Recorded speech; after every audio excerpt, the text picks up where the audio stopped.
This November, Californians will vote on Prop 25 to decide whether the state's cash bail system is unjust and should be replaced. Only in the United States and the Philippines are commercial bail bond agents legal. It's ruined a lot of people's life that I know. You know, a lot of people go broke trying to stay free. What it does is it criminalizes property, and it focuses on Black and brown communities.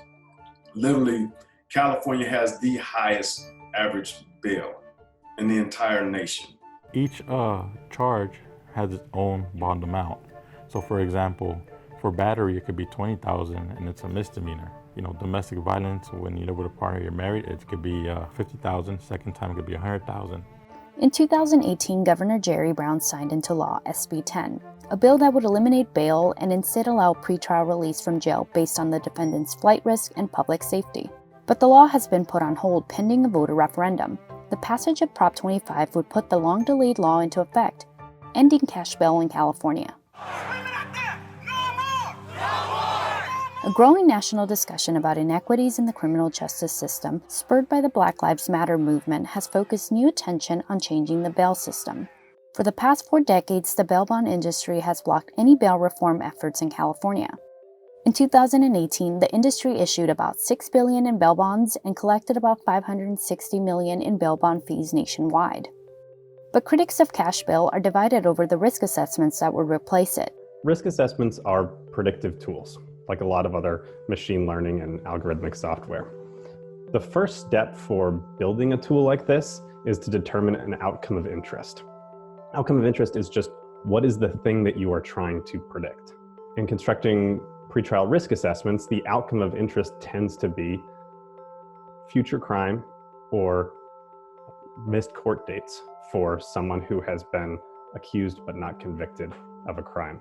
Prop 25 on its face looks like what it does is going to end cash bail, which it would do, but what it fails to actually reflect is that what it will replace cash bail with may wind up actually being worse than what we have now. The Bail Project, a nonprofit organization that, among other things, puts up bail money on behalf of incarcerated people, opposes Prop 25.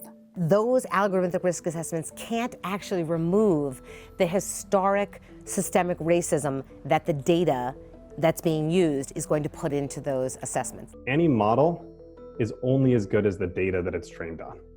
In this instance, pretrial risk assessments are trained on policing data and court data. To the extent that policing behavior is a neutral behavior that affects everyone in our broader communities equally, there's not a concern about bias in the data.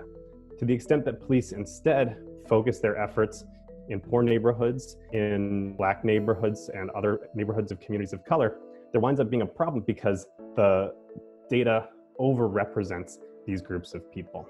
Under Prop 25, the state's Judicial Council would decide which risk assessment tools are valid for use. But Sam Lewis, who spent 24 years in prison and now leads a nonprofit that supports criminal justice reform and the formerly incarcerated, says that several counties in the state already use assessment tools. Out of 58 counties currently in the state of California, 49 of those counties use an assessment tool to determine what bail will be. So right now we're using assessment tools. The only difference is right now is there's no oversight. We can't see what the determining factors are, how much your bail are. The judges don't have to go by the bail schedule. They're supposed to. Governor Newsom, the California Democratic Party, and many newspapers, including the Los Angeles Times, have endorsed Prop 25. Assemblyman Rob Bonta, co-author of SB 10, says that voting yes on Prop 25 will finally end a predatory bail system that punishes poor people simply for being poor. But those opposed to Prop 25, including criminal defense attorneys and some civil rights advocates like the Southern California ACLU and Human Rights Watch, say Prop 25 would replace the cash bail system with an even more discriminatory pretrial system. California voters have been sharply divided over the issue of ending cash bail. A statewide poll in October 2019 found that 39% of likely voters would eliminate cash bail, 32% would keep it, and 29% of voters were undecided. So some people have argued that, well, this bill is better than nothing. What I would argue is at this moment in history, when this country is finally reckoning with its history of racial injustice, to allow a bill to go forward that we know has built into it at its foundation, right, systemic racism, and will spit out the same racial disparities, we simply shouldn't stand for that.